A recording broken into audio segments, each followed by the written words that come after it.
You are listening to the Playlist Podcast. I'm your host, Eric McClanahan, and joining me today to chat about the 2013 Sundance Film Festival is contributor Corey Everett. Hey, Corey. Hey, what's up? And our fearless leader, Rodrigo Perez. How's it going, Rod? Good. How are you guys? Good. So, I guess start out with Corey. Is this your first year to Sundance, or have you been there before? This was actually my third year going to the fest. My first year was 2011, and I thought on the whole this was easily the best lineup of the past 3 years. I saw more films that I really responded to than either of the last 2 years. I thought it was a really good year to go. Nice. And Rod, same questions to you. Well, it's good that Corey said that because I haven't been to Sundance before, but I obviously catch up with the film. So yeah, that's how I kind of felt about it. I was like, I don't know. Some of the lineups in the last little while aren't that exciting, and I felt this one was pretty exciting. And I think I made the fairly last minute decision to be like, wow, this is pretty good. I should go, and I did. And I'm really glad I did. I saw a lot of good movies. And Rod, since this was your first year, what was the experience like of the festival for you?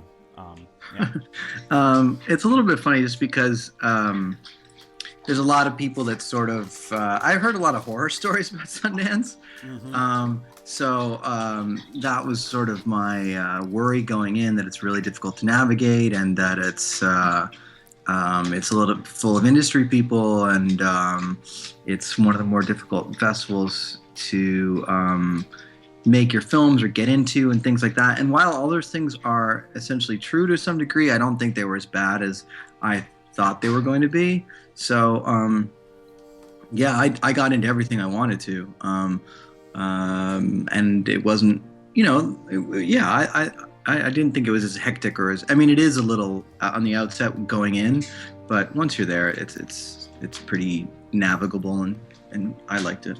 Well, as an outsider, I've yet to attend the festival. It seems that maybe some of it is, or a lot of the festival seems to be geared towards like getting celebrities there, parties and things like that. Is there enough focus on the films, do you think, Rod?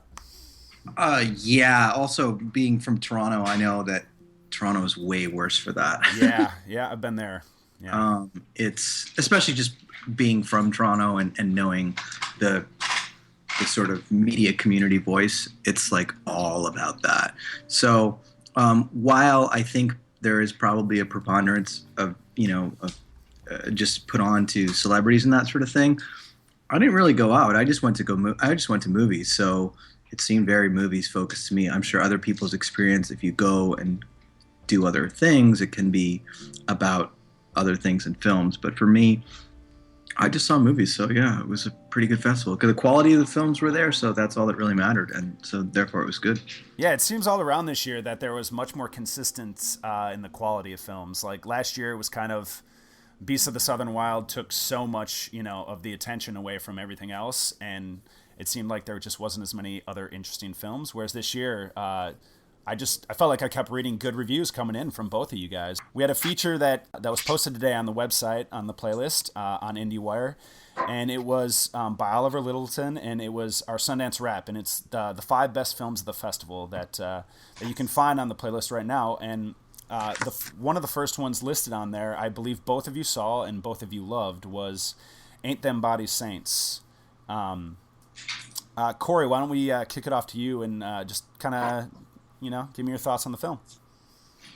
Yeah, I really loved the movie. It was funny. I think I've mentioned this to Rod, but I've known the filmmaker David Lowery kind of casually online for the last decade or so, and we've met a handful of times. I've run into him at the last couple of Sundances, so when I heard that his kind of bigger debut, he's done a few kind of smaller micro budget movies before, but this, Casey Affleck and Rooney Mara starring in it was really a big deal. I was really kind of excited to see it and check it out, and also nervous for him because the buzz going into the festival that this was a movie that inexplicably, I guess just due to the cast, because it wasn't, because people had really seen anything he'd done before, they were just putting like, this will be the Beasts of the Southern Wild of this year sort of expectations on the movie, which is almost always not going to pan out that way. And just about 90% of the time you go into Sundance, the movies that people are looking forward to are almost never the movies that people come out talking about. And I think this is a really, really rare case where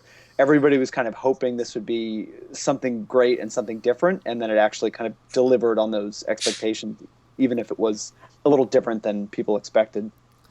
Corey, where do you think those I mean, because I hear what you're saying, the expectations going in for these films, but where are they coming from for something that's like this film? Like, nobody knows anything about it, they've hardly seen it. Who's seen it? Where this buzz would derive from? Do you have any idea?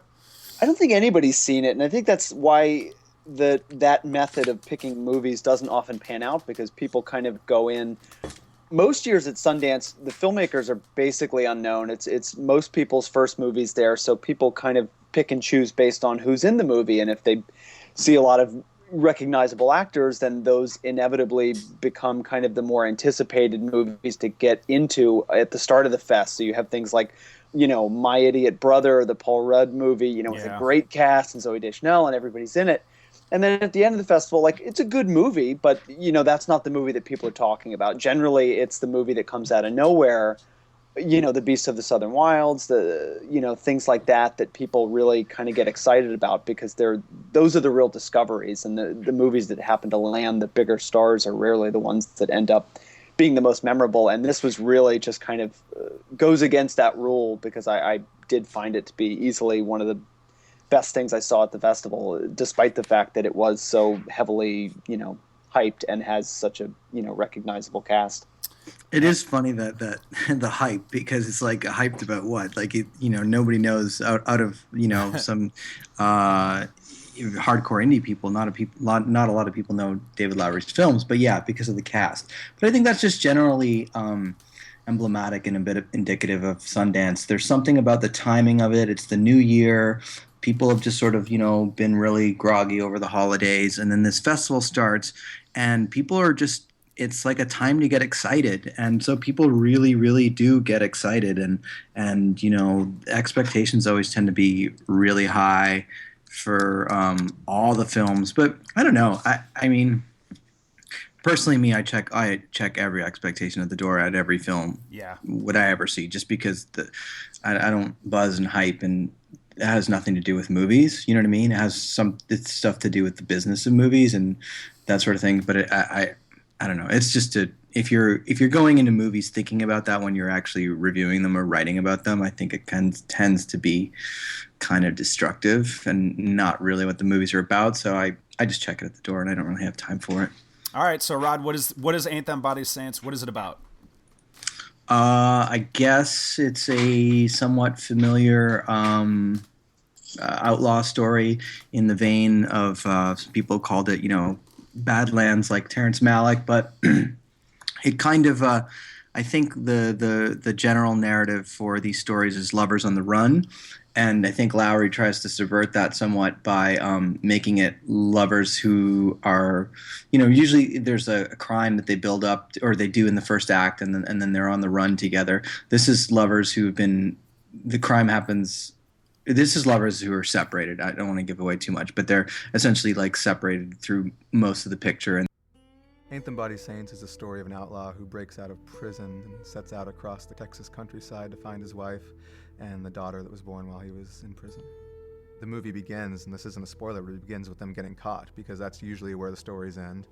And so we decided, as these archetypal characters meet, their fate, that's about the point where you can really start digging into them and figuring out what really is going on inside of them and what makes them tick.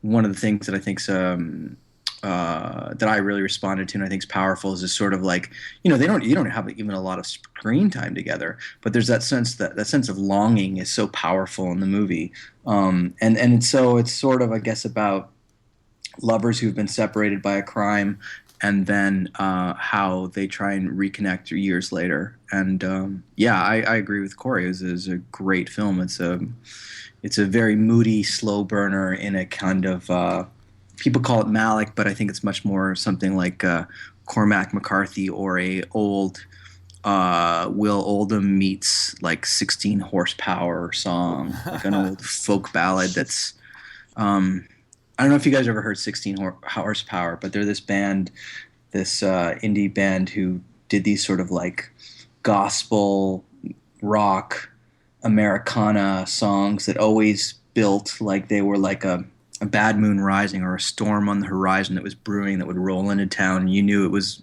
sinister, and you knew it was a bad deal, and you saw that storm, and you were like, let's close up the windows because something bad is brewing and coming into town.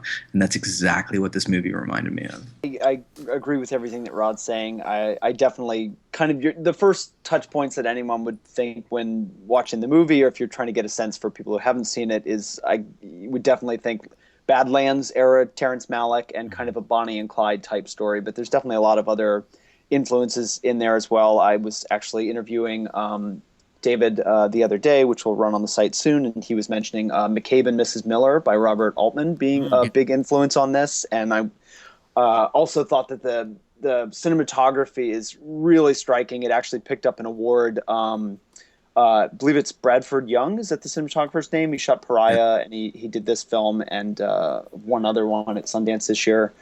And he picked up an award for that. And one of the things I thought was so really just different about this movie is how unafraid they were to let the blacks get really black in some of the interior scenes. It almost reminded me of like a Gordon Willis, 1970s Godfather thing, where it's just the interiors got super saturated, super dark, and in a way that you don't see too often, and helped lend it a distinctive kind of visual palette.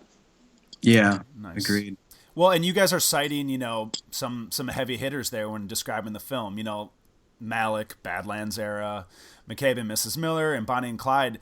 Is there a sense that this film is not necessarily original, or is it just the way the story is told? I think it's original. It's just that if you get the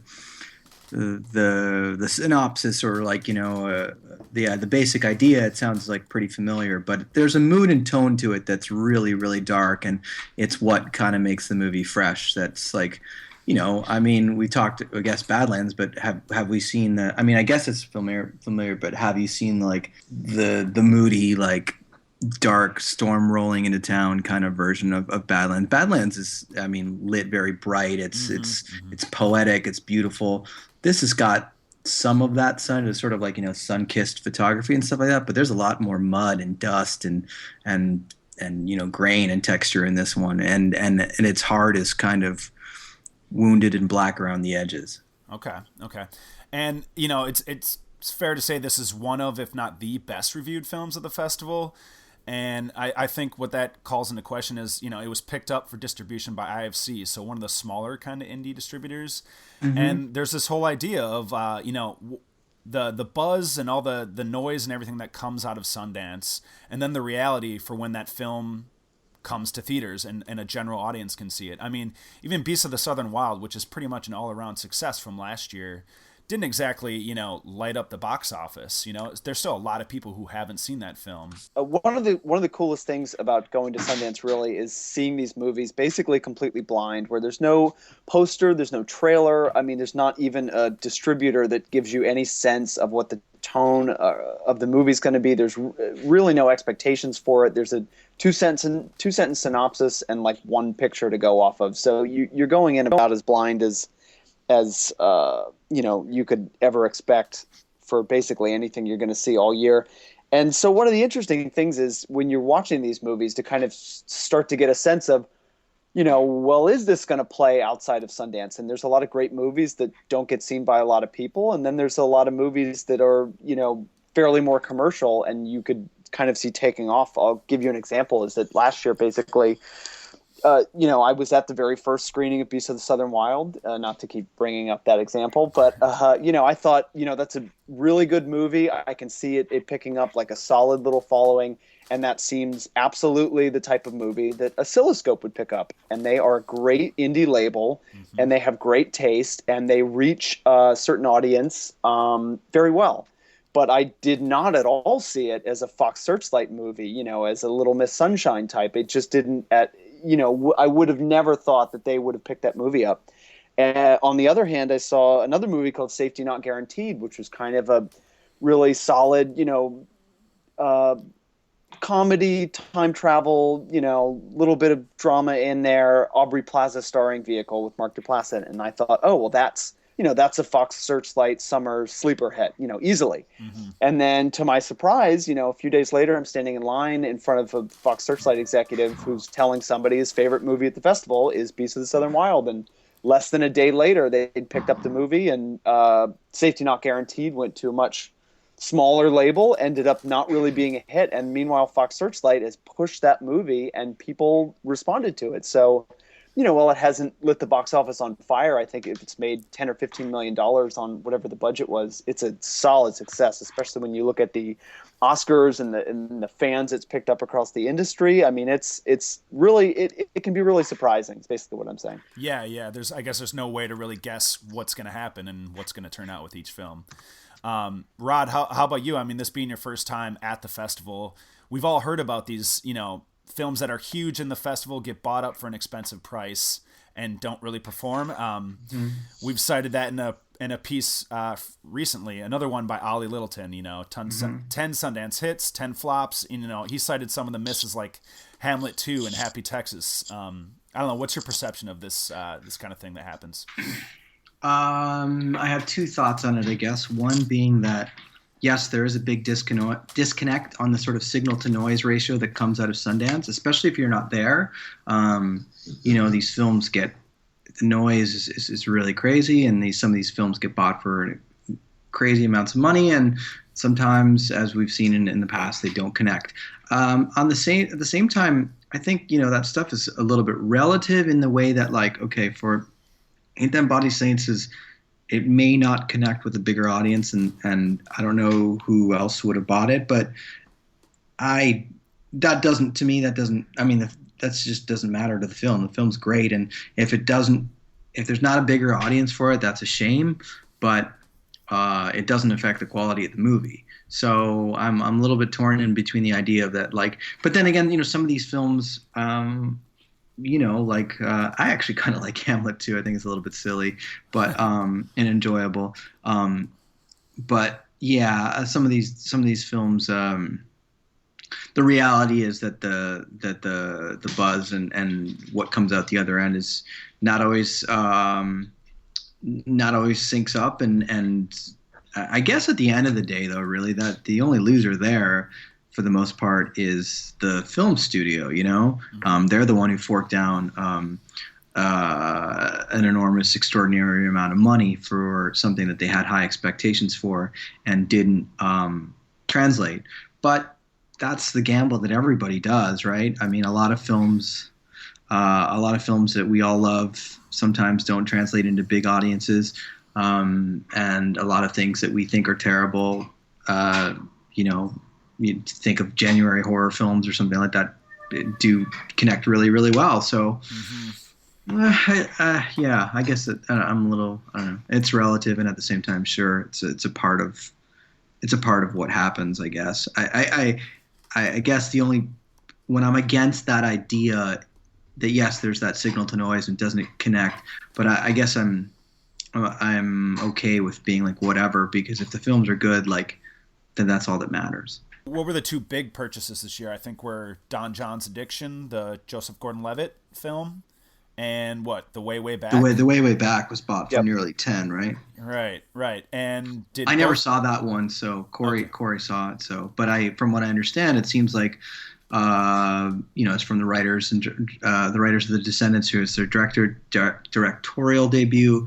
And Fox Searchlight they know what to do with a an indie but broad mainstream comedy, and they can make big bucks out of it like they have, and things like The Descendants, which when you think about it, The Descendants is a very small scale, human, not even that funny, I mean, because it's more dramatic, little film, and you know what, they took that all the way to the Oscars, and you know, it didn't end up winning that much, but it was a big player in the Oscar season. So you know, they can really run those things and really max them out to their full potential. Yeah, they're kind of like Fox Searchlight seems like the last like mini major that's left, and they seem to be, I guess they have a system in place and they know what they're doing. So, yeah, exactly. And the way back, what were your thoughts on the film, Corey?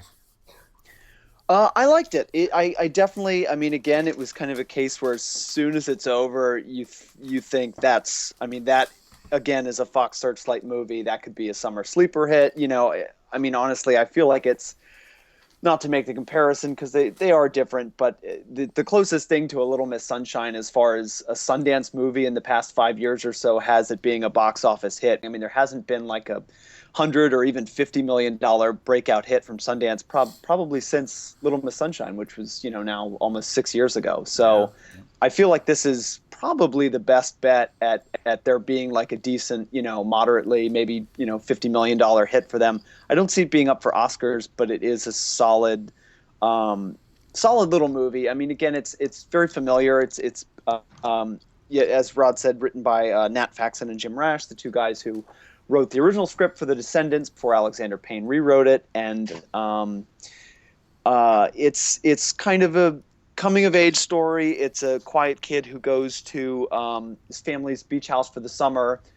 His not stepfather, but his mom's boyfriend is Steve Carell, who's kind of a jerk to him, and so he is, you know, forced to eventually come out of his shell. He starts working at the local water park where Sam Rockwell works, and Sam Rockwell is very Sam Rockwell in this role, and it's really just it's fun, it's light, and it's got enough of a personal touch to it where it doesn't, you know, sacrifice all the emotion for a joke, where it feels just, you know, just meaty enough that it's not totally insubstantial. And that's the impression I got from the Q&A afterwards too, that there were some, you know, kind of personal things in this movie, even if it does have a much more conventional framework.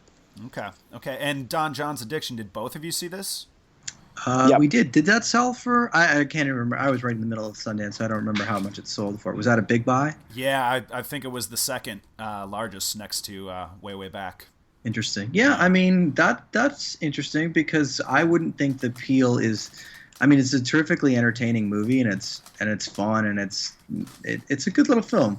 But there's a whole porn aspect to it, which will make it at least an R rating. And you know, I read an interview with Joseph Gordon-Levitt. Maybe it was on our site actually, and where he said, you know, the cut that's at Sundance may not necessarily be the cut that's in theaters, because, you know, he didn't have to test his cut for Sundance. You just run whatever you want at Sundance. And he said that cut could be considered NC-17, but the cut that goes into theaters will have to be R, because that's what he wants. So, you know, that'll be interesting because, you know, Little Miss Sunshine, Beasts of the Southern Wild, even, you know, actually another film that broke that $15 million ceiling, The Kids Are All Right, made $20 million domestically. Yes. Okay. Actually, that's an R-rated film, so maybe I'm going against my point. But I'll just be curious to see how big that connects. I mean, that's Relativity Media who bought it, and they're fairly new, and they don't have a lot of experience with indie Sundance pictures anyhow. They produce a lot of their own films in-house, and they have got a good slate of stuff coming out, especially that Scott Cooper film later this year. Yeah, I'll be curious to see how people respond to that. I guess I'm always curious to see how what I call civilians think of films in general. I'm always curious as to like how they're going to respond to films at Sundance too, and also, you know, a film festival is a weird barometer to gauge films, because you're there with an audience that are generally cinephiles and film lovers, and the rest of the world is not that. They're consumers, and some of these people just go to the movies on Fridays for fun. So it'll be, I'm always just curious to see what the public at large who are not cinephiles, how they're going to respond to something. Am I being too reductive to say that Don John's Addiction sounds kind of like Shame Light, maybe a little bit? It's a comedy. Yeah. Yeah, so it's a full-on comedy. Well, you didn't think none of you found Shame funny, though. Seriously. No. I'm just kidding. Yeah, so... Okay, so it's clearly a much more entertaining take on a sort of similar story, or is it just like... It's a guy who... It's got some serious undertones to it. It's about a guy who essentially can't connect with women because he can't connect with women in a fulfilling way because he's pornography consumed, and it's sort of changed his perception of not necessarily women. Is like, well, he is a bit of a misogynist. He is a misogynist, but at the same time, it's more about how his how sex has changed for him through pornography, and therefore love has changed for him because he's always distanced from every female because he's never truly felt love because he's never had that experience because his experience of sex is filtered through pornography. But it's a comedy. But it is a comedy. Okay, unlike Shame. Yeah, I really enjoyed the movie. I was surprised, actually, and something I said to Rod during the festival is basically when any actor decides to direct, especially for the first time, I mean, I think it's natural. I'm immediately skeptical and probably going to be judging the movie maybe harsher than just kind of a director that came out of nowhere. And honestly, watching the entire movie, it's so well done and so well put together. I mean, if this had been some, no-name director, I would still say keep an eye on this guy because he really knows what he's doing. I mean, honestly, there's not a kind of showy moment out of place or a camera angle that doesn't sit right. And a lot of times you kind of forgive some of these smaller mistakes, in Sundance movies because they have a lot of other things that they get right. And so you can kind of look at the rough edges and look past that kind of stuff. But honestly, this was so well put together and such a confident debut that I was really impressed. Yeah, it's a very, very confident debut, and you wouldn't know that it's the first thing he's ever made. Cool. All right, well, you guys are agreeing like way too much right now, so let's get into a couple. I know there's a couple films you guys don't necessarily agree on. I can think of one for sure. Well, we're gonna get to Stoker next, right? Because I was so bummed to hear your thoughts on that, Rod, because I'm really looking forward to the film. But let's start with Breathe In, which I believe you two disagree on. And Corey, why don't you start with your thoughts on the film? Yeah, I was a big fan of writer-director Drake Doremus's last movie, Like Crazy. I saw that at Sundance 2 years ago. It was on my top 10 list that year, and I thought the movie was, as if you haven't seen it, a mostly improvised tale of a long-distance relationship between Felicity Jones and Anton Yelchin, and I thought if you can kind of forgive the beginning part where they don't seem to have as much chemistry as you wish they did. If you can get over that, everything else in the movie about the long distance relationship and the way the movie deals with time is so accurate and so truthful and just captures that relationship falling apart in a way that you just have not really seen before on screen, or at least I hadn't, in a way that really kind of dug pretty deep into me. And so I was really looking forward to his latest movie, Breathe In, which has Guy Pearce in it, Amy Ryan as his wife, and Felicity Jones is also in it. And it's about a kind of middle-aged guy, used to be in a band, and now he's a music teacher, lives in upstate New York with his wife, and they have I guess it's like a foreign exchange student from England come to stay with them, which is Felicity Jones from Like Crazy.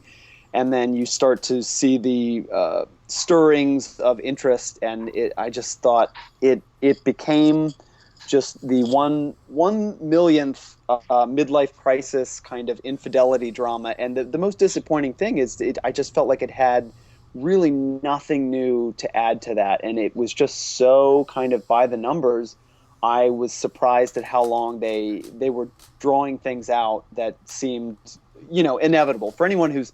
They basically made the movie like no one had ever made a movie about this topic before, and it took about an hour for anything to start happening, and it just seemed like it really missed the mark for me, and it broke my heart because I like I said, I really dug his last movie, and it just totally fell flat for me.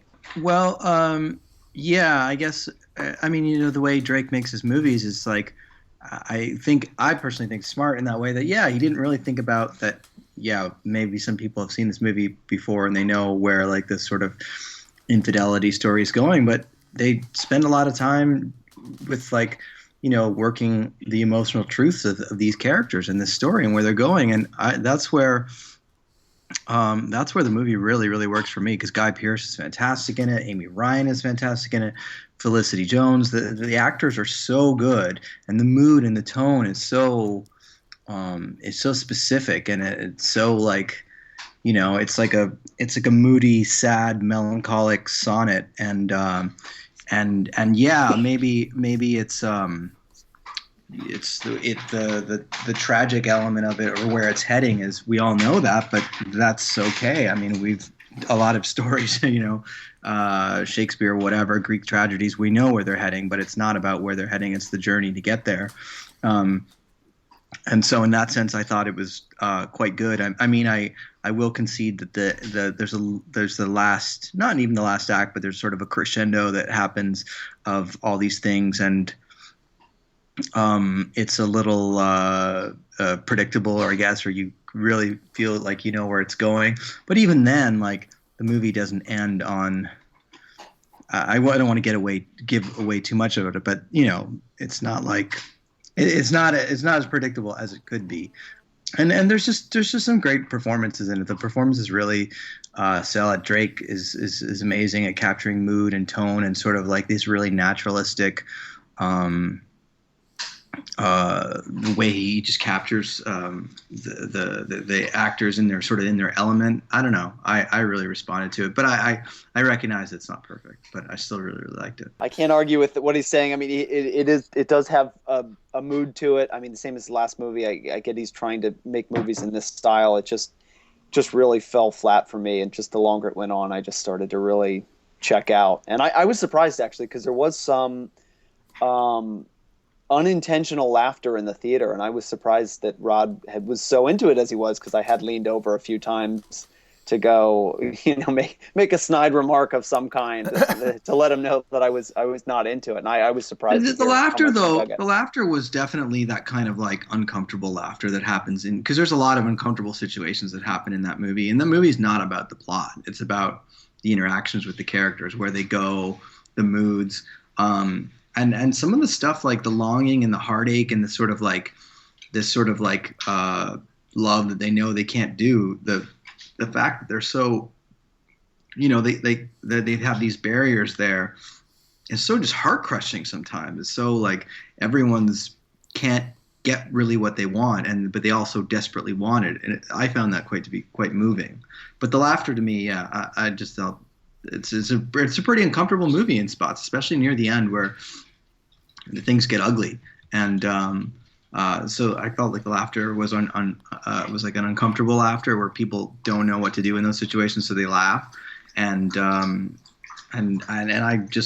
like films that get to that sort of raw, naked, ugly sort of emotion.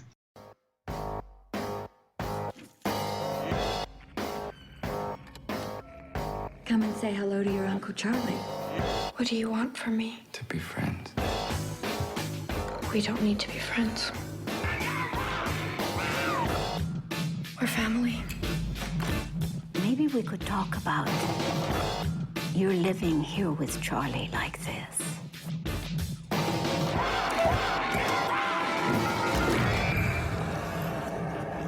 Speaking of unintentionally funny moments from movies, Rod, I believe you tweeted that Park Chan-wook's English language debut, Stoker, had, what was it? The most unintentionally hilarious masturbation scene? Was that right?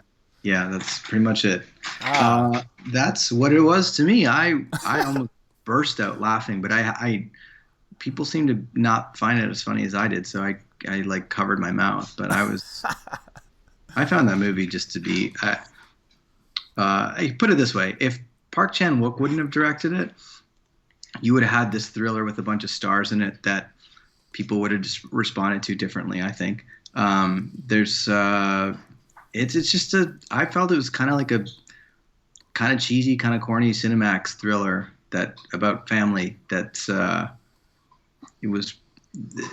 Sometimes felt like it was 5 different movies, and very it's also very Hitchcockian. It's very much like Shadow of a Doubt, but a Hitchcock film with zero suspense and like it telegraphs everything at the very beginning. It tells you everything like along the way at every point.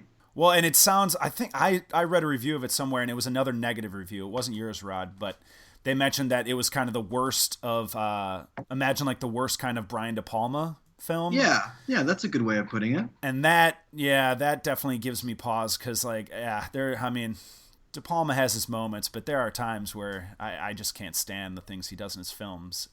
Corey, would you agree with that assessment?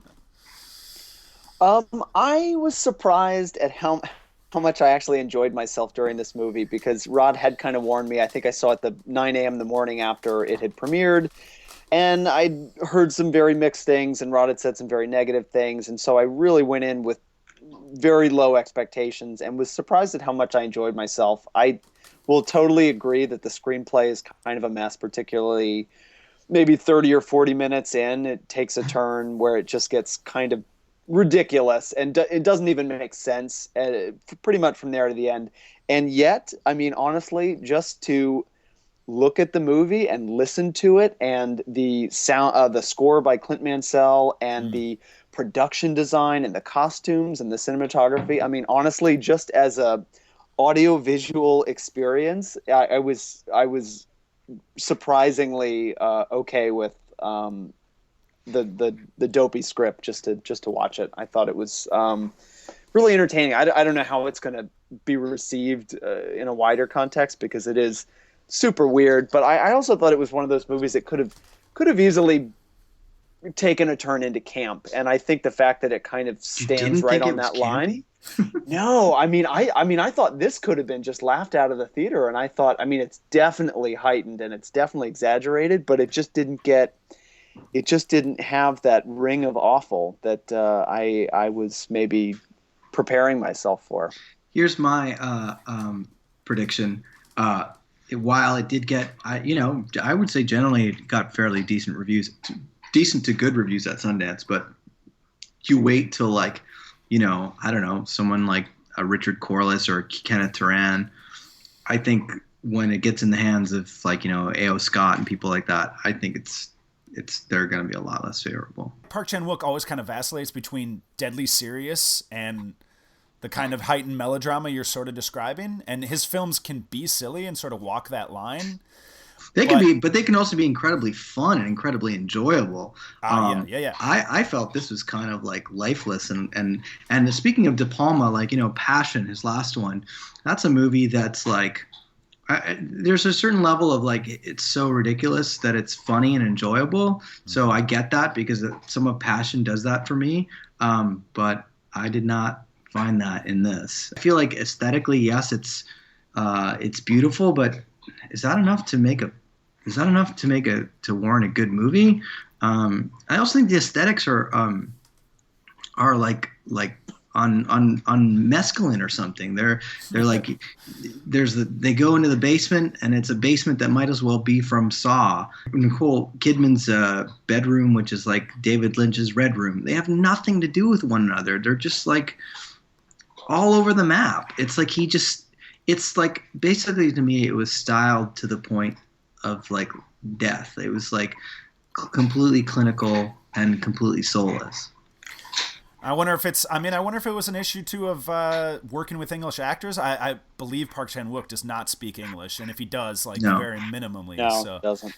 Yeah, so I wonder if and it's kind of interesting, because I believe last week or 2 weeks ago, Kim Ji-woon, another South Korean, a talented filmmaker, had his English language debut with Arnold Schwarzenegger's The Last Stand. That movie is kind of okay, I guess. And then Bong Joon-ho, the other really prominent South Korean filmmaker, he's got another his debut coming out called Snowpiercer, which that sounds awesome. Right. Tone is a thing that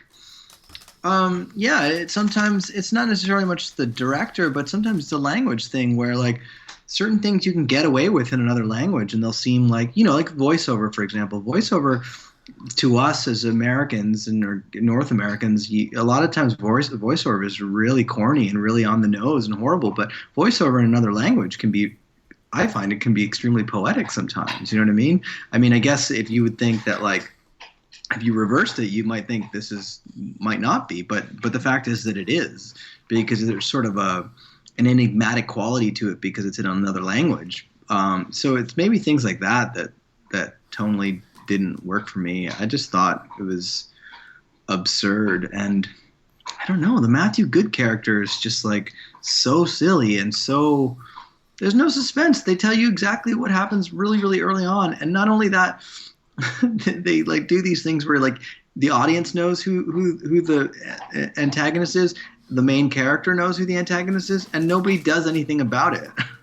And they just let it lie for reasons that are completely baffle me. It's just it's not only just ridiculous, it's just completely illogical. Mm-hmm, mm-hmm. I totally agree that logically it makes no sense, and I still feel just stylistically it is one of the more successful kind of English debuts from a foreign auteur like this, just because I think honestly if this movie had been subtitled, if it had been cast with Korean actors, it would have gotten raves across the board. I mean, this would be an Old Boy level kind of international success, and I think the reason that it's under much more intense scrutiny is because it's in English with English actors. And number one, not everything that works tonally, for certain types of foreign directors is going to necessarily translate to English films.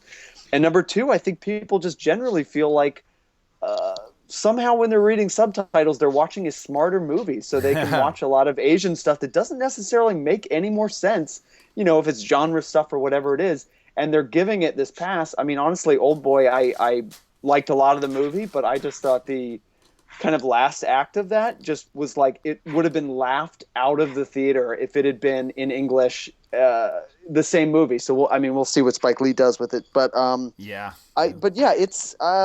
it's interesting. I hear you on that point. There. But well, first of all, I think once someone achieves auteur status, there becomes a hive mind groupthink that congeals around them, and that nothing that they do is ever bad, which I always find really destructive and sort of annoying and disturbing. Someone's great, then they're great. Then nothing they can do ever is possibly bad ever again. And to that point, I didn't really like Thirst. I thought Thirst was not a very good Park Chan-wook film either. There was definitely elements that I liked of it, but that was a total mess. And in fact, while I enjoyed it much more than Stoker, I would say tonally it might even have been a way bigger mess. But then again, it was such a sprawling 3 or 4 different stories. I don't know how you guys felt about it, but I love Thirst. I think Thirst is a big mess. Yeah, I didn't see that one. I did see the Vengeance trilogy, but not the Thirst yet. Overall, I just really enjoyed it, and I found it to be one of his funniest films too. So yeah, it's definitely funny. It's just I think it's I like the first act and I like the third act, and the second act is the long middle. So they stay in that White House or that White Room for a really long time in that movie. And that White Room might as well have been from a different movie. Yeah, I mean he's got a pretty bizarre sensibility in all of his films where things like that just it sounds almost similar to the way you were talking about the production design in Stoker. I don't know. There's definitely a weirdness to his movies that it doesn't always follow logic, that's for sure. But I think what you guys are ultimately talking about is sort of the, it's happened before this, but the Wong Kar-wai, My Blueberry Nights effect of, his films can work in another language, but as soon as you get them in English, maybe the silliness seems to come to the forefront, and it's inescapable. Yes and no. I mean, I want to say that I think this movie, had it been subtitled, is not going to be any better. It's a silly, pretty cheap thriller, and people may like it aesthetically, and I guess I can't argue with that. But I don't think it's going to be. You make that exact movie shot for shot, tonally exactly the same with Korean actors and subtitled. It's not going to be any different. Fair enough. Fair enough. Is there a direction that you feel that you want to draw Is there into? one you feel drawn to? Where will we go? They could be starlings. Everybody there knows, and they look at me in a certain way, and they talk to me in a certain way, in a way that you don't look at me yet. Where would we go? I feel like you know. They could be starlings. They could be starlings. Where would we go? Somewhere bright. How do you get there? How do you get there? I'm gonna go wherever you go. You know that. Yeah, so Shane Carruth, a long-awaited sophomore feature. Primer, when did Primer play? 2004 at the Sundance Festival? Yeah. Yeah. So it's been a while, and we heard, he had another film that he was working on for a while that hasn't come to fruition yet, and he did some assisting on Looper. I think it was kind of... He just helped out with some of the time travel visuals. Yeah, the effects and things like that. I think he also just did some consulting. Yeah. So good to see that Shane Carruth returned this year with a film properly made by him, and it's Upstream Color. Corey, why don't you give us the best breakdown of the film as you can, or explanation as you can. I'm going to Good pass luck. that to Rod. he wrote the review on that one. You give the synopsis, and I'll weigh in with my thoughts. I had a diagram that I wrote in my head to explain Upstream Color. I'm not even kidding. Like to get on the architecture, and I was drawing it today, and then I forgot some parts of it. But it was a triangle with a circle around it, going through the 3 points, which kind of explains in a sort of strange elliptical way Upstream Color, which is like a completely fragmented film that's beautiful and elusive and maddeningly obscure, but it's something that's really grown in my mind over time. And the way what is it? Okay, you're asking for a synopsis. It's about Boy meets girl. not exactly. It starts out as a kind of a little Inception-y type thing. Girl's sort of inceptioned and hypnotized and manipulated, and her life falls apart because of it. Then then it becomes boy meets girl, and then there's a love story that blooms there. And then I don't want to give too much. Well, it's hard to give too much away of it, but basically they sort of discover that this sort of inception thing that happens in the beginning, they uncover a bit of a conspiracy, and then that conspiracy leads to some larger things that get pretty opaque, but also it's a love story, and it's also about the nature of how everything's connected. Nature, animals, human beings, love, identity. It's definitely very, very non-linear. I don't want to say dreamlike, because I don't think that's quite it. But it's very fragmented, and it's quite beautiful, and it's something that will resonate in your mind for a long, long time after seeing it. The word basically going into the movie was to warn everybody that they're basically going to come out of it probably not understanding exactly what they saw. I mean, that was basically the intro of the movie that I believe John Cooper did, the Sundance programming director. And so I was surprised when it started, and for the first 35 or 40 minutes or so, I was kind of proud of myself for basically keeping up with the movie and going, oh, actually, there's not much dialogue here, but I'm following what's going on. And then at a certain point, I guess it introduces some new characters and becomes a little more complicated, and it definitely lost me somewhere around the hour mark as far as understanding exactly what it meant. However, as Rod was saying, just basically the way the film uses imagery and just really creates a mood. I mean, anyone who's seen those, I believe there's 3 different teasers out there. The Shane Carruth has cut for the movie, kind of has an idea of what you're in for. He has a really distinctive visual style. It's basically anti-Malick in that it's just very sterile. There's almost a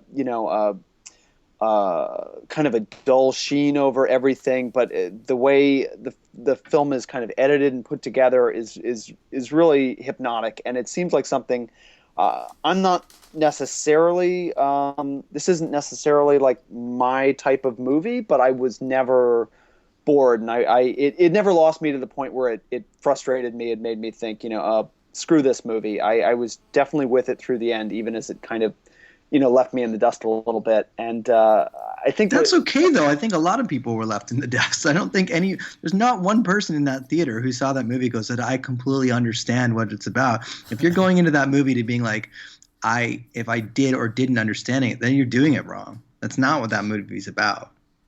Yeah, I mean, I thought one of the interesting things, 2 things actually. One is having conversations with people right after the movie ended and seeing that everybody picked up different things from the movie. So stuff that I totally had missed and not gotten, other people had gotten, and kind of vice versa. So it was one of those rare movies where you can, spill out onto the sidewalk afterwards and really have a conversation about. And the other thing that kind of made that even more kind of gratifying and just interesting is the Q&A with Shane Carruth after, and he was not at all kind of this pretentious, like, make up your own mind if you don't get it. It was the opposite of that, honestly. He was very forthcoming on stage about what the movie was about when people were asking him kind of point blank questions about the plot. He kind of jokingly said, oh, so, the plot didn't come through, basically, which, kind of implies that he wants people to get it. He doesn't want to confuse people. He's just giving his audience a lot more credit than most filmmakers do, and I think that's really admirable. And I think it is a movie that probably you can pick up different things for. Not that the joy of it is necessarily in being some kind of puzzle box, but just that I mean, it's a dense movie, and it's an enjoyable one, even if you don't want to engage on that level. Just as kind of a surface piece of filmmaking and editing in particular, it's definitely worth watching. Well, Corey, you mentioned that this isn't necessarily your kind of movie. Can you elaborate on that just a little bit more? And also, are there other films you can even compare? I know Rod, referenced Inception, but we don't want to give people the wrong idea as to what to expect. Oh God, there's nothing. I guess it's just a little. I mean, it's definitely a little more esoteric than your standard narrative, and oftentimes I feel like movies of this sort, if they don't quite have the filmmaking prowess to back it up, can kind of fall off the cliff into just pretentious nonsense, which will get on my nerves very quickly. But the fact that this movie doesn't do that and still manages to be as kind of cerebral and not difficult, but as it is, and still kind of plays for people who maybe aren't necessarily looking for an art film, but can go in for something a little more interesting. I think it still plays. I will say the one thing though is my biggest criticism with the movie actually has nothing to do with it being able to be comprehended. Is basically the it's great at casting a spell with images and sound and kind of the way it's telling the story. And I found the weakest parts of the movie were actually the scenes between the lead couple, played by Shane Carruth and Amy Seimetz, I believe is her name. And their dialogue scenes, for some reason, just had more the ring of I don't want to say student film, but definitely a less,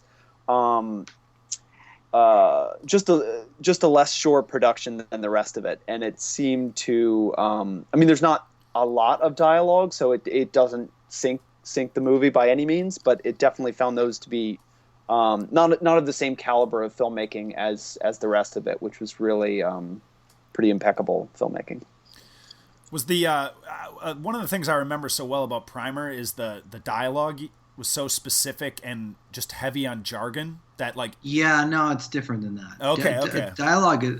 Primer is so dialogue driven. Yes. This has no dialogue. Oh, the cool, last man. 30 minutes of the movie has no dialogue. The last 30 minutes of the movie is like Aphex Twin soundscape imagery. It's beautiful and baffling and beguiling and haunting, and just like probably some of the most confusing but just fascinating 30 minutes on screen anyone will see this year. It's just like, I don't know, man. It's like there's a wonderful, like, it's like, just a wonderful exploration of abstractions, and but also not to the point of just, there is something there, but it's just presented in a way that's so fragmented that it's really it's a lot of it's up for interpretation, and I think those tend to be the movies that last, because people discuss them and debate them for years to come, and it's also a movie that crystallizes a little bit more after you think about it and sit with it, and it's a movie you have to marinate on, and then connections and threads. I was dreaming about it. I couldn't sleep about it one night at Sundance, and it was just sort of like stewing in my brain. So yeah, I mean, there's a little bit of that Kubrickian 2001 thing, although even that's way more of a linear narrative, but just that feeling at the end where it's like, whoa, what's going on here? You know what I mean? Like time, space, things break down, and it's kind of, we're floating, you know what I mean? Like we're floating now, and the laws of things that we're used to, time and things like that, are breaking down in this kind of like engrossing, fascinating way. Oh, that sounds awesome, man. And Carruth is planning his own self-distribution. Is that still happening? I believe so, and that kind of that makes sense just because it's such an esoteric film. It's going to have a pretty small audience, but the audience that does enjoy it is going to love it. You know what I mean? Like the art house crowd is just going to really, really respond to this. The people who are willing to take that leap and jump into the abyss with something that they understand that the civilians looking for your narrative are just going to be like, forget it. That they shouldn't. I don't even think they should bother unless they're really, really open-minded. Yeah. So go in open-minded if you're going to see Upstream Color. It sounds awesome. What about the return of David Gordon Green? Well, it's a remake of an Icelandic movie that came out last year, and I'd read about it. It had won a few festivals, notably the Torino Film Festival in Italy, which is a festival that I was a fan of and have been to a few times. And so I'd heard of the movie, and then when I was looking to do something that was like an intimate two-person character piece set in, a burnt-down state park, I was talking to a buddy of mine who's an art director in New York, and he said, well, you got to check out Either Way. And I said, oh, yeah, I do have to check out Either Way. And then he said, you should just remake that movie. And I was like, okay, I'll just get a copy of it, and then I'll go remake it. So that's kind of what I did. I thought it was wonderful. It's terrific. This intimate, small, little pas de deux two-hander that's just like quirky and oddball little film about two men and their estrangements and problems, and how they're a total odd couple, but they also empathize and come to understand one another, and it's just basically them. And David Gordon Green is just so, his antennas to everything are just so always up, like he's just got a lot of soul, man. I mean, that movie's really funny. It's really soulful. It's really humanistic. It's really beautiful. Its score and its cinematography are just gorgeous, just breathtaking. And it's a little bit odd and quiet and small stakes for a lot of it. And then it opens up with these sort of like little visual sequences here and there, and it kind of vacillates between those two. And then there's two other actors who are in it just for a very brief moment. One of them is this old man who's hysterical and steals every scene he's in. His score is Explosions in the Sky and David Wingo, and that score is just really tremendous. I don't know if I also don't think I got the feeling not everybody loved it as much as I did, but I really, really responded to it. And I also thought it's like maybe David Gordon Green's best film, and a great merging of his sort of mainstream comedic sensibilities and his sort of poetic observational nature. Yeah. So is this going to, Is this going to make his fans of his early films who kind of just hate the path he's taken? Is this going to make them happier, or? I think so. Yeah. Yeah. And then the mainstream people will. I mean, they probably wouldn't have seen the smaller films anyhow. Yeah. But yeah, I think it's a nice balance, and I think audiences will. Yeah, people who wanted that. I mean, it's not an exact return to that era, but it definitely feels and smells like it a little bit here and there, and I mean, on the surface, it's very much a return to it, but I think there's much more to it than just that. We are the East. We don't care how rich you are. We want all those who are guilty to experience the terror of their crimes. It's easy when it's not your life. Easy when it's not your home. But when it's your fault, it shouldn't be so easy to sleep at night. Especially when we know where you live. Lie to us, we'll lie to you.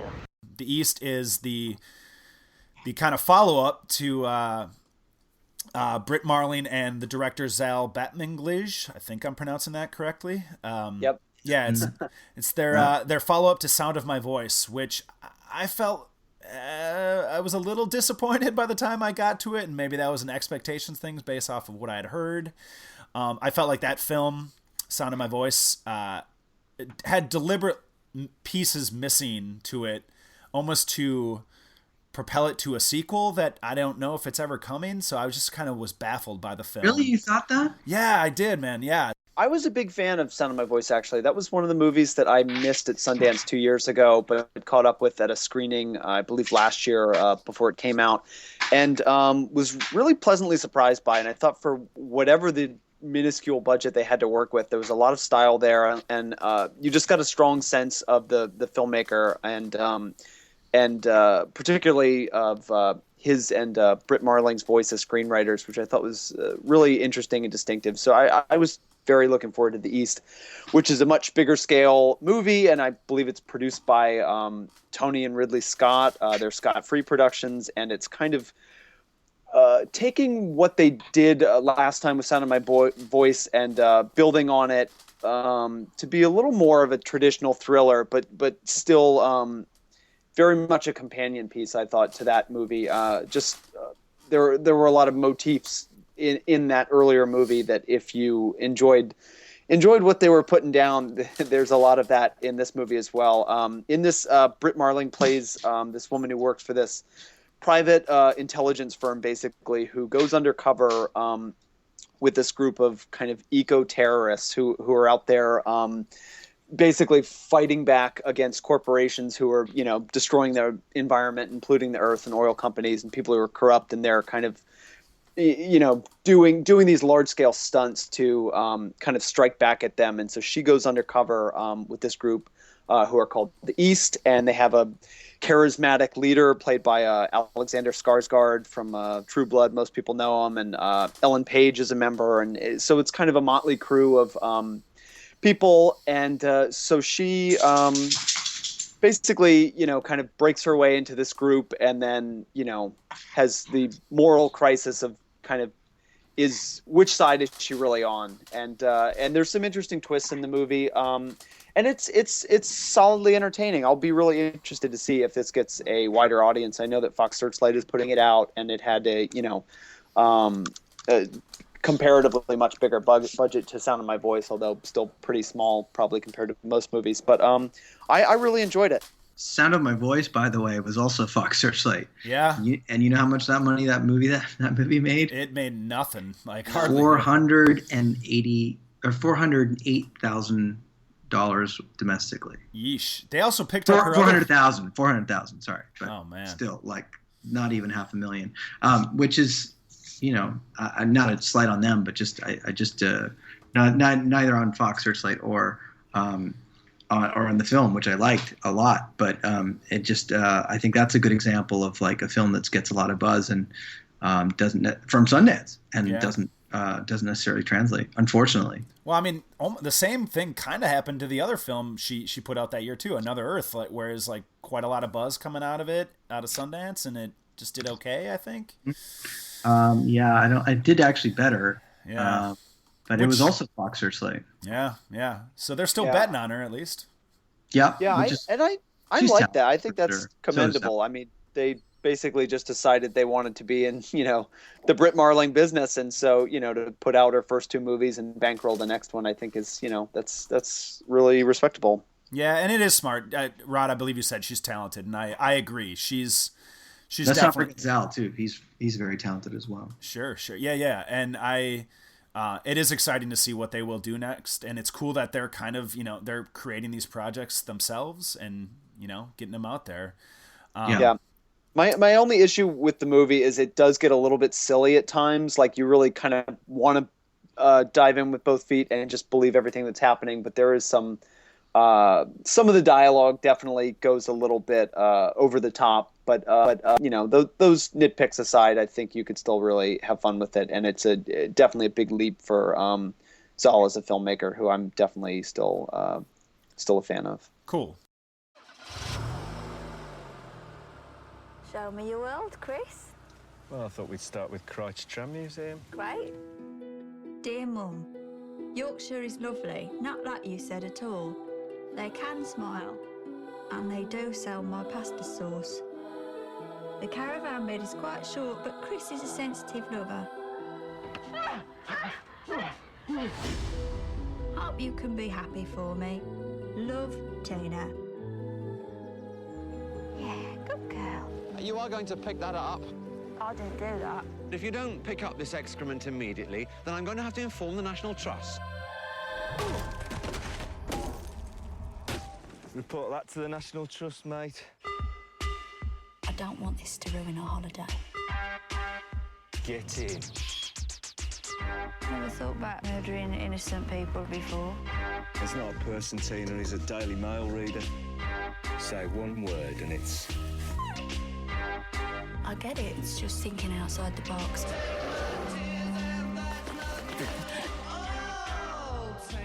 The police are pursuing a ginger-faced man and an angry woman. Sit! You're a liability. You're just like your mother. Has it gone wrong? Yeah, a bit. You didn't let him see you do number 2s, did you, Tina?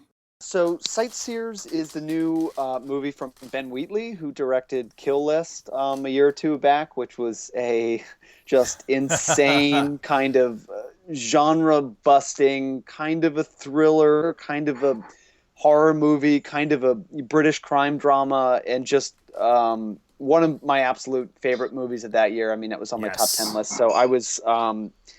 super impressed with Kill List. I brought several groups of people back to the theater to see it. Yeah, have you seen his first film by chance, Down Terrace? No, I still haven't. It's my been God. on Netflix. Is it great? It's great, man. Yeah, you need to see it, especially if you enjoyed Kill List too. Corey, you got to see Down Terrace, man. It is on Watch Instant, and it's so hilarious. The 2 lead performances are by an actual father and son, and you just cannot replicate that sort of authentic chemistry that they have together. So yeah, definitely check out Down Terrace. So yeah, I've loved both of his first 2 films here. So with that, you loved Kill List. Obviously your expectations were high for Sightseers. Yeah, and I like Sightseers. I mean, it's definitely hitting much different notes than Kill List did. It's this really super dark comedy about this couple of fairly plain looking couple who go out on this road trip in England to see, these various rural sites and parks and things, and just end up getting in some dark kinds of trouble along the way. I don't know, Rod, do you want to elaborate without giving too much away? Well, first of all, yeah, compared to Kill List, it is the polar opposite. But I loved it wholeheartedly. Nice. Loved every second of it, every fiber of it. I didn't really had to scream at the rafters because it's not really a Sundance film. It's already played Cannes, it's already played Toronto, but it is terrifically pitch black, very English, very hysterical. I howled laughing through so much of it. I've got a very twisted sense of humor, and the movie's got a really fucked up, twisted sense of humor. I think Ben Wheatley definitely has a twisted sense of humor. That's for sure. Yeah, yeah.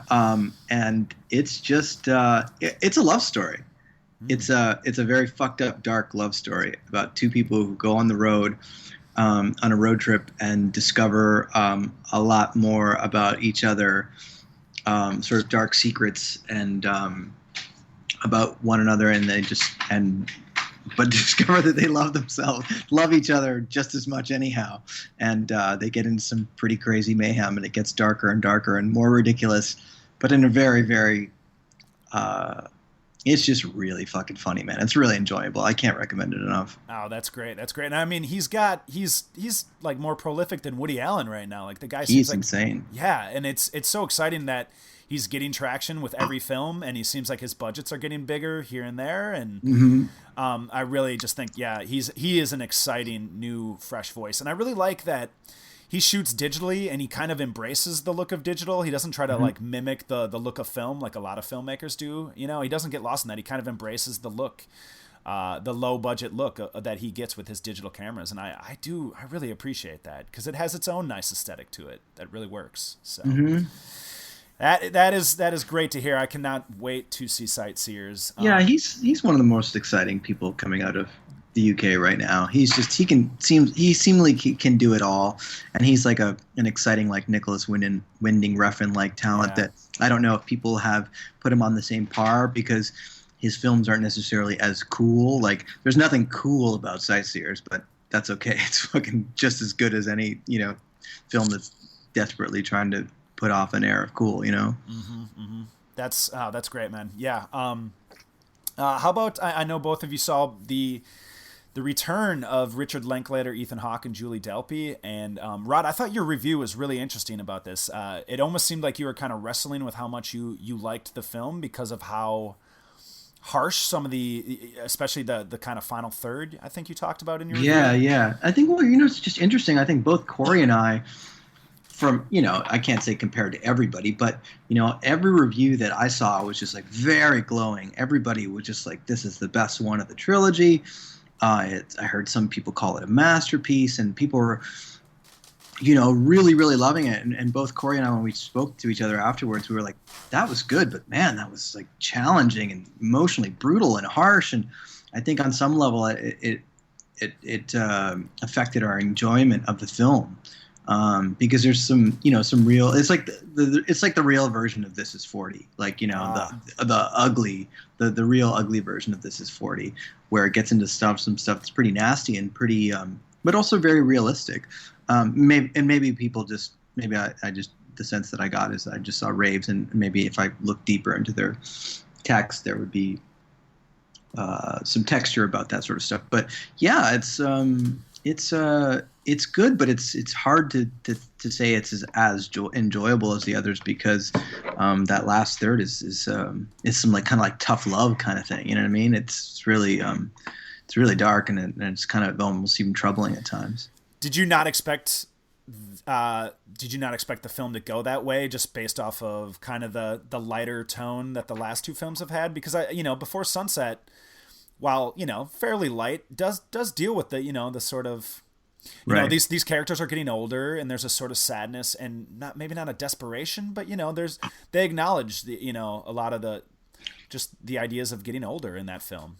I didn't know what to expect. I didn't care to think about what to expect. I just went in blind and just took it for what it was. Corey, your thoughts? Yeah, I agree with Rod. It's tough. The first movie in the series was one that I wasn't crazy about when it came out. Pretty sure I probably watched it on DVD or something, and liked it.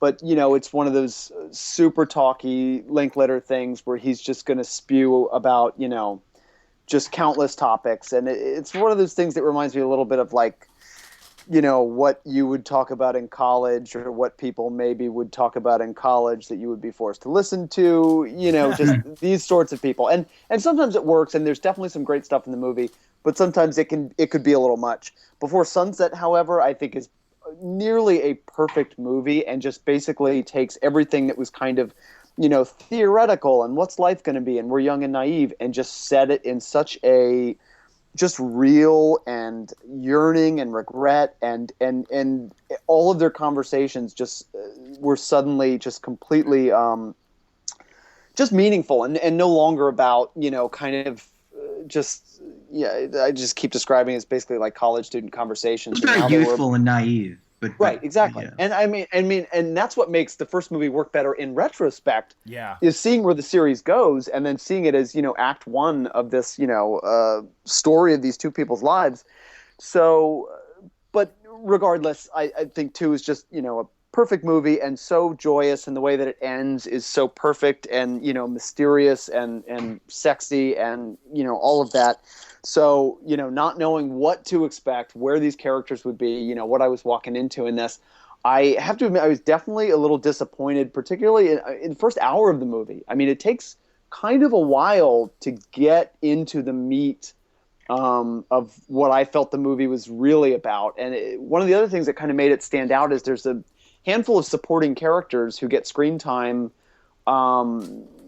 I don't even necessarily need to say why for people who want to go in blind, but basically it's not just as much the two of them as maybe the last couple of movies were. And I found myself getting not bored, but just wishing it would kind of focus in and say something new. And then basically something happens maybe an hour or so into the movie, and then the last third is just searing and brutally emotionally honest and great, but not but kind of a bummer. Honestly, is like, as much as I mean I give it complete credit for following these characters to what would be the truthful moment in their lives 9 years later. There's definitely something that lets some of the air out of the balloon, for anyone holding the last image of them from Sunset in their heads. Yeah, exactly. And I mean, there's something definitely brave about that, but it's a little bit of a bummer, as Rod was saying. But still, I mean, that's some of my favorite stuff in the movie is the last 40 minutes when it gets so real. There's it really lives up to kind of the hype in that act, I think.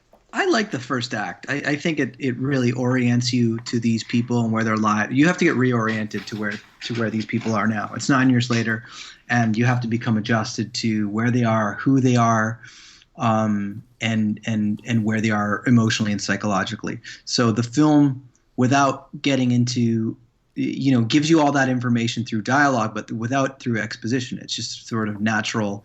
It's a very, very talky film, just like the other ones are. The first one you said, Corey, is very talky, but man, the other two films are just as talky. I mean, that's all they're about. They're dialogue-driven films, through and through. And so the first half, in through this, they're vacationing in Greece. That's no surprise or anything like that. That's in the basic synopsis, but they're there, and so they they're vacationing with other people, and then it's a lot of very Richard Linklater ideas about life and love and philosophical conversations, things like that, and then they go off on their own, and that's when the two of them sort of just they're free of some of their responsibilities, and then they eventually, it's fine at first, but then they kind of get into it, and just like any fight with two people who get together, you start digging holes, and everyone's the next thing you know, everyone's 12 feet deep in their fight. Mm-hmm. So it is very realistic, I guess, is what you're saying, but yet, yeah, it's gonna bum some people out, I guess. Yeah, I mean, I don't think it bummed me out as much as it did Corey, but it's definitely people who are going for, it is the logical extension of where this series should go. Mm-hmm. But for those who are stuck in their maybe 20-something romantic, zone, that bubble's definitely burst. We get into the reality of this is 40. What happens when you're 40 and you have family and you're no longer daydreaming 20-something adolescents who, we're beyond that now. And I think it's also brave and smart and just wise to go there, because that's where these people are now, and that's where these actors and filmmakers are now, and that's where they decided to place this story, and it makes a lot of sense. I know they kind of said, like, maybe this is done, maybe it's not. I would love to see them revisit it again in another 9 years, because it'll be interesting to see where it goes there. Yeah, they could just do it like the 7-Up series and just revisit. Kind of, yeah. Yeah. Yeah, I wouldn't be against that. I mean, there's the character work and just the naturalistic dialogue. It's there's a lot to love with those films for sure. So, do we know who picked up who picked up before? Sony Pictures Classics. Okay, Yep. So yeah, they got a good distributor behind them then. So yeah, probably one of the biggest outside of Fox Searchlight. Definitely. Well, why don't we just kind of wind down here? And I know there's plenty of titles we haven't mentioned. Corey, I know you're a big fan of Toys House. Yeah, I really dug Toys House. It was definitely one of my favorite movies, probably just next to Ain't Them Body Saints at the festival. It's kind of, people have compared it to like a Amblin movie from the 80s, kind of like a Goonies thing, but it really has its own kind of comic voice, which I thought was really refreshing. I feel like a lot of movies in the last decade or so of the certain type really are, you can see the Wes Anderson influence, or at least taking from the same influences that he's taking from, and it's a lot of that kind of droll humor and that kind of thing, and this really is not at all that, and it really has its own kind of just weird wavelength that it gets on. It's basically about these three 14-year-old boys who are kind of fed up with their overbearing parents and decide to run away into the woods, and they build this house where they're going to live off the land and become men. And so that's what they do. And it's just this really kind of sweet and offbeat and just really great little comedy. The director, Jordan Vogt Roberts, something like that, did this short a couple years ago called Successful Alcoholics that I think was a pretty that's a pretty great big deal. short. Yes, everybody loved that short. Yeah. So I think fans of that and hopefully a much wider audience will find this movie. I really dug it. It's got Nick Offerman and Megan Mullally in supporting roles, Alison Brie from Community and Mad Men, and the three lead kids are all great. Nice. Yeah, I remember Successful Alcoholics. I felt did more in a half an hour than Smashed from last year did in like an hour and a half. I felt like, and was much funnier and yet more biting and realistic. I feel like, and even though it was clearly much more of a heightened comedy, So that's good to hear that his feature debut here was enjoyed. That's a great little short. I saw that on a lark at South by Southwest just to like kill time. Just went to see a bunch of shorts collection, and I was like really taken by that. I was like, "Holy wow, this is great!" And then everybody kept an eye out for it, or at least in our group, because I was talking about it. And then it came to Funny or Die, and then everybody watched it. Definitely. Yeah, Rod. Any other? I mean, I did want to hear some more of your thoughts on Touchy Feely, the next Lynn Shelton film, and you were kind of middling on it. I know you gave it a mostly positive review. Well, sort of, but Yeah, I think I liked it more than you did, right, Corey? Yeah, definitely. It could have been her best work. Yeah. It's there's some great ideas there about. It's about a family, and one's a massage therapist, and her who is Rosemary DeWitt, and her brother Josh Pace, that great character actor that everyone knows but can't really place, but you've all seen him 1,000 times. He plays her older brother, and he's a dentist, and he's very much kind of the without being stereotypical, but he's sort of the stereotypical dentist who's like, they say dentists have a high rate of suicide and they're boring and they're very like that kind of thing. That's sort of what he's like. And then the revolving characters, Ellen Page is his daughter, and Scoot McNairy is Rosemary DeWitt's boyfriend, and they sort of have this transference of energy in a way, like her life goes negative and his life goes positive. She's a massage therapist. He's a dentist. She develops an aversion to skin and touch, so that obviously hampers with her job. And all of a sudden, he sort of gets like in the same way, he sort of gets. One could read it as he gets her healing powers or something, but all of a sudden his dentist practice completely takes off, and everybody's loving him, and he's like cured people, and it goes from there. And so it's got some really really interesting ideas about healing and identity and loss of identity and enlightenment and things like that. Who's the other therapist, the Reiki therapist? Allison Janney? Yeah, she's so good in that. I mean, Allison Janney's great, but she's so good in it. So there's lots to love about that movie, but it doesn't quite land, I guess is the best way to put it. And Corey? There's a lot of good threads, but doesn't quite congeal them in. Doesn't coalesce. I agree with Rod. I maybe liked it even a little bit less. I love Rosemary DeWitt, the lead actress in the movie, from Mad Men. People would know her, and a bunch of other things. Your sister. Yeah, exactly. Yep. Her last movie. So it's okay. Scoot McNairy's in it too as a bike messenger. Ellen Page is in it. It's fun to see them pop up in smaller supporting roles. It just didn't really do anything for me. It didn't have enough going for it. It kind of seemed like it didn't really know what it wanted to be, and maybe they were trying to find that while they were filming it, and I'm just not sure if they got there. It wasn't bad. It was just fine. Probably just give some nods to the Spectacular Now, which I think Corey and I both liked in the same kind of way, that I think maybe people were a little bit more bowled over by it than we were, but there's a lot of strong performances. And it's a very good effort, and I think overall I even liked it better than Smash, and so I think James is definitely a filmmaker to continue keeping an eye on, and I think is a very solid movie. It's very good. Yeah, director James Ponsoldt. It was his follow-up to Smash. Yeah. Yep. And sounded like it had sort of a similar sort of style. I mean, is it about a popular high school student who has an alcohol problem? Alcohol is a part of the movie, but I wouldn't say it's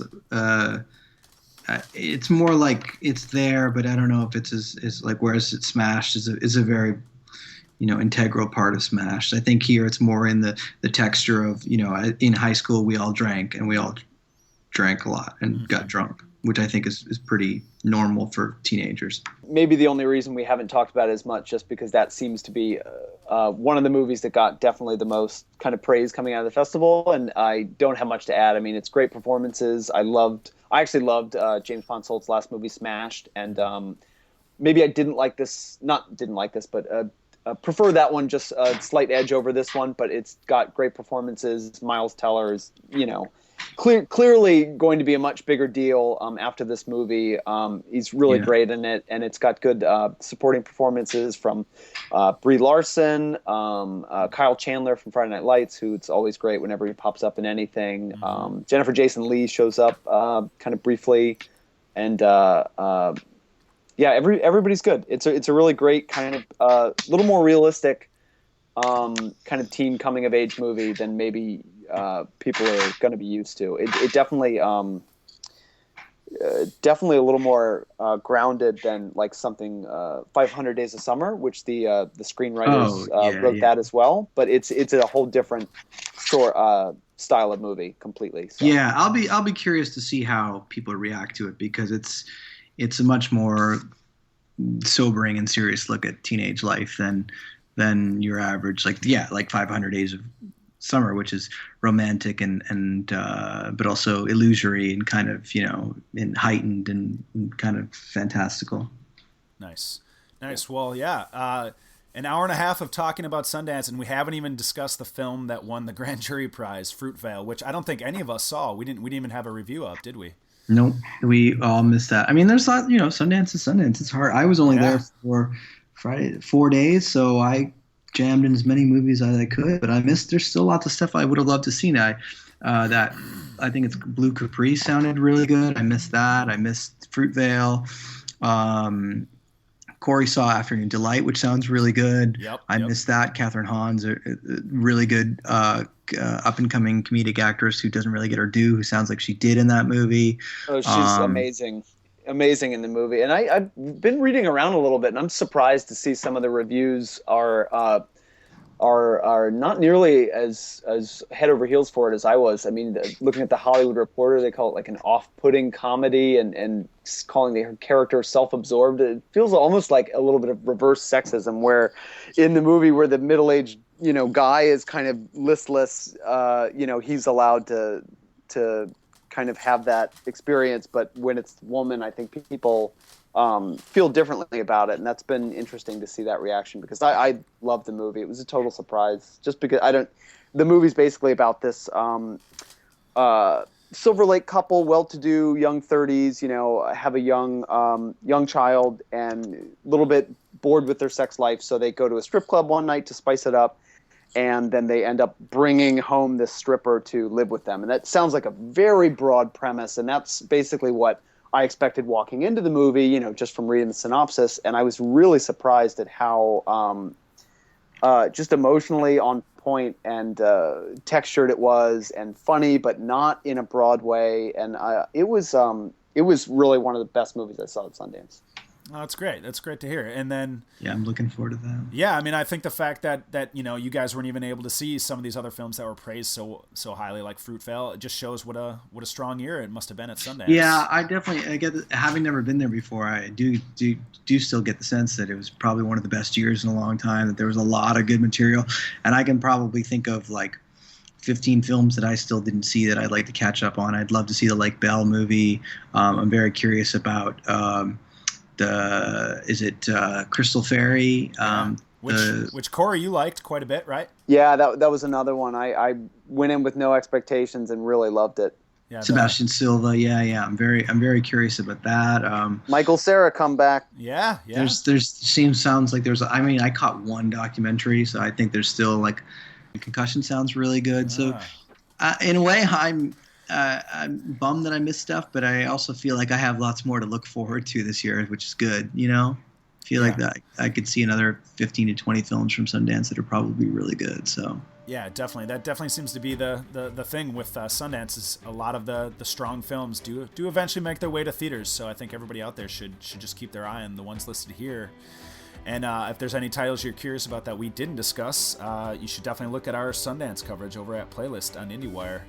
I think you can find everything, every links to all our reviews, and sort of a wrap up of the festival coverage and the Sundance Wrap, 5 best films of the festival, that was written by Oliver Littleton. So make sure to check out that for more of our Sundance coverage, and I think we'll put this episode to bed, gentlemen. But Corey Everett, I want to thank you for coming on, and same with you, Rodrigo Perez. Thank you. Yeah, right. thanks. Good night, gentlemen. Talk to you later. Bye. Later.